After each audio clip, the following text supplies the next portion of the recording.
pada Bapak Guru kita. Hormat, Greg. Pagi, Pak. Selamat pagi, silakan. Bagaimana kabar kalian? Baik, Pak. Semangat? Semangat, tetap semangat. Baik, semangat? Semangat, tetap semangat. Baik, pagi hari ini kita bersyukur kepada Tuhan karena diberikan waktu yang terbaik. Saya bisa bertemu kembali dengan kalian dan bisa bertemu dengan saya dengan penuh sukacita. Namun sebelumnya kita akan bernyanyi dengan satu judul Bahasa Cinta sesuai dengan tema materi kita untuk hari ini. Kita lagi 3, 2, 1. Andaikan aku lakukan yang mulia,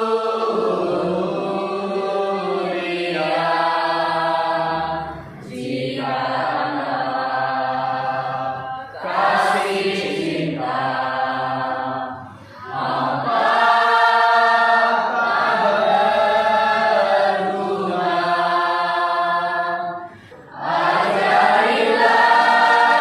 ajarilah kami bahasa cintamu agar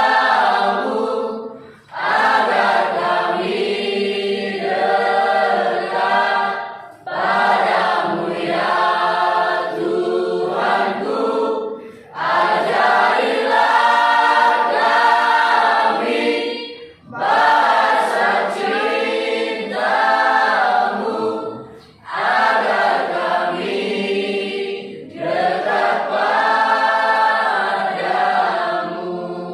Mari kita berdoa. Kami mengucap syukur yang terlampau pada saat ini Tuhan yang bisa bertemu kalian Tuhan pada saat ini untuk dia dari Tuhan atau untuk sedang pada pagi hari ini ya Tuhan kita bertanya Tuhan agar apa yang disampaikan Bapak ibu kami nanti bisa kami dengan menghamba Tuhan untuk kita kami ya Tuhan tinggi kehidupan dan seterusnya kami menyerahkan kita Tuhan Yesus yang luar biasa. Amin. Silakan dulu. Agustina Baru, Hadir, Pak. angka 50. Hadir, Pak. Arya Diwa, Hadir, Pak. Arisman Diawa, Hadir, Pak. Berfirman Jaya Laya, Hadir, Pak. Bernardin Devina Laya, Hadir, Pak. Desta Joy Laya, Hadir, Pak. Desta Lenta Dewa, Hadir, Pak. Yusuf Dewa. Hadir, Pak.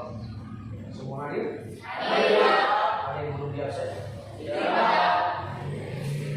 Semangat? Semangat, tetap semangat. Oke, untuk hari ini kita akan masuk pada satu materi pembelajaran, yakni pernikahan Kristen.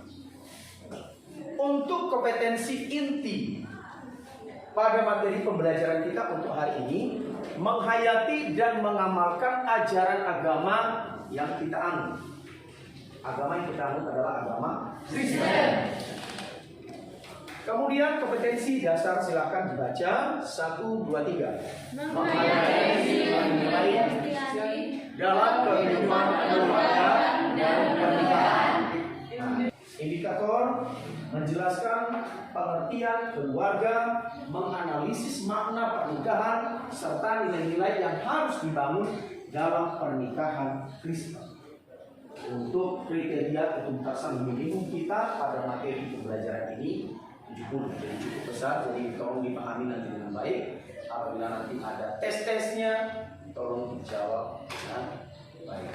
Adapun tujuan pembelajaran kita untuk satu materi tadi judulnya apa?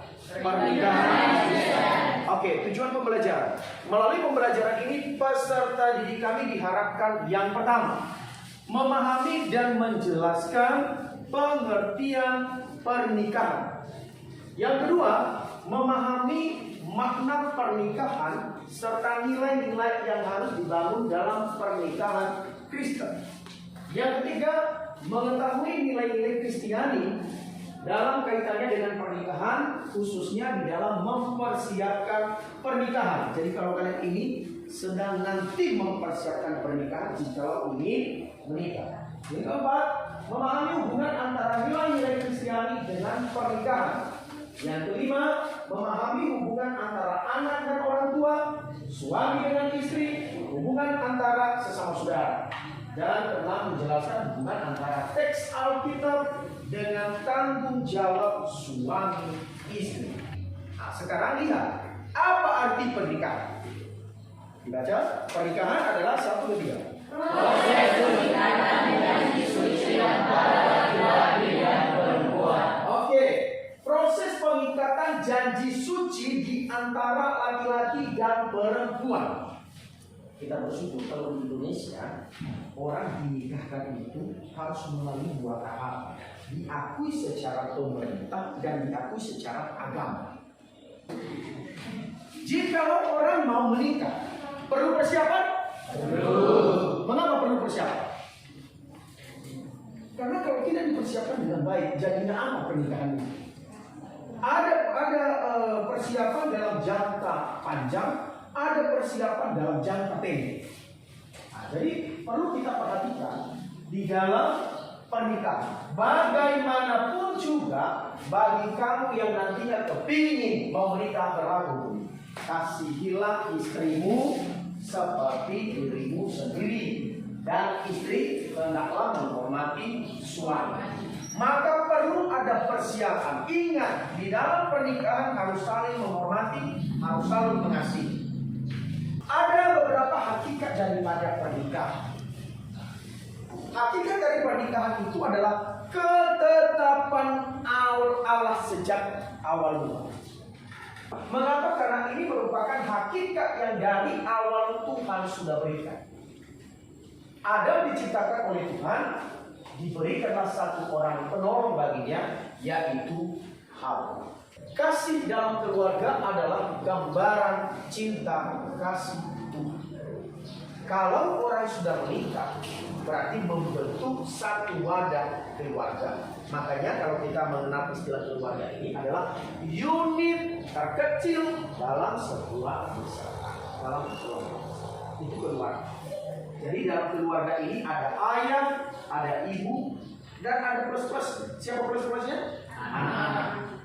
Jadi di dalam keluarga harus dipancarkan tentang cinta atau kasih.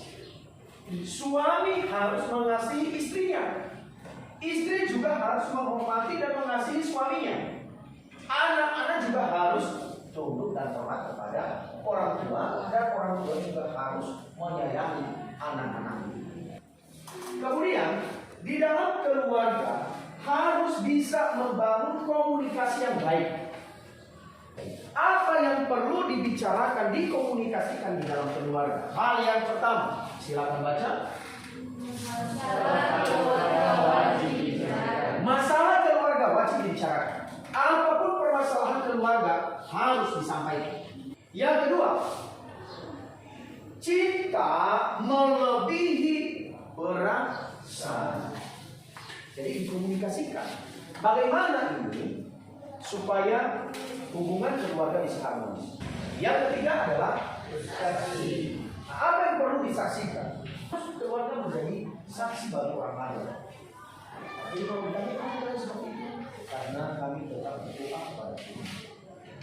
Setelah keluarga dibentuk, kita harus memperhatikan bahwa ternyata keluarga bukan hanya sekedar dibentuk begitu saja, tetapi antara suami dan istri harus saling mengasihi. Jadi ada 3 bahan Alkitab kita yang harus kita pahami dengan baik.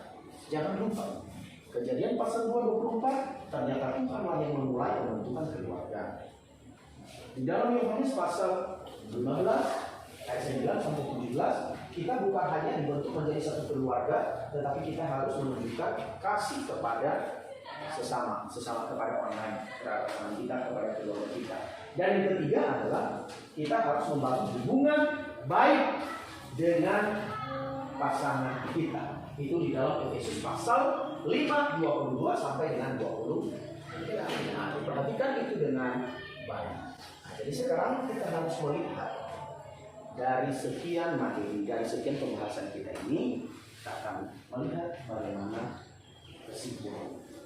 Yang pertama, pernikahan Kristen berbeda dengan pernikahan secara umum. Pernikahan umum itu adalah ikatan lahir dan batin antara seorang pria dan seorang wanita sebagai suami istri. Tetapi kalau untuk pernikahan Kristen adalah komitmen untuk memegang perjanjian suci, cinta yang dibuat sejak semula di antara suami dan istri di hadapan Tuhan. Jadi harus memperhatikan ini dengan baik. Oke, jadi dari materi kita ini saya akan memberikan tes buat kalian. Dan tes ini dikerjakan dalam waktu 5 menit saja.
Menurut pendapat kelompok kami, berpacaran sebelum pernikahan itu penting. Alasannya supaya bisa saling mengenal pasangan dan bisa mengetahui kelebihan dan kekurangan pasangan. Oke, berikan tepuk tangan. Pernikahan Kristen berbeda dari pernikahan yang lain. Kenapa? Karena menurutnya pernikahan Kristen lebih mengedepankan komitmen untuk memegang perjanjian cinta yang dibuat oleh suami istri di hadapan Allah. Apakah maksud firman pernikahan Kristen berbeda dari pernikahan yang lain? Jawabannya berbeda. Alasannya karena pernikahan Kristen itu mempunyai cara atau melakukan komunikasi sebelum pernikahan dilakukan. Baik, karena kita telah menyelesaikan pembelajaran kita untuk hari ini, kita akan kembali bernyanyi dari lagu kita tadi di ayat yang pertama saja. Andaikan 3, 2, 1. Andaikan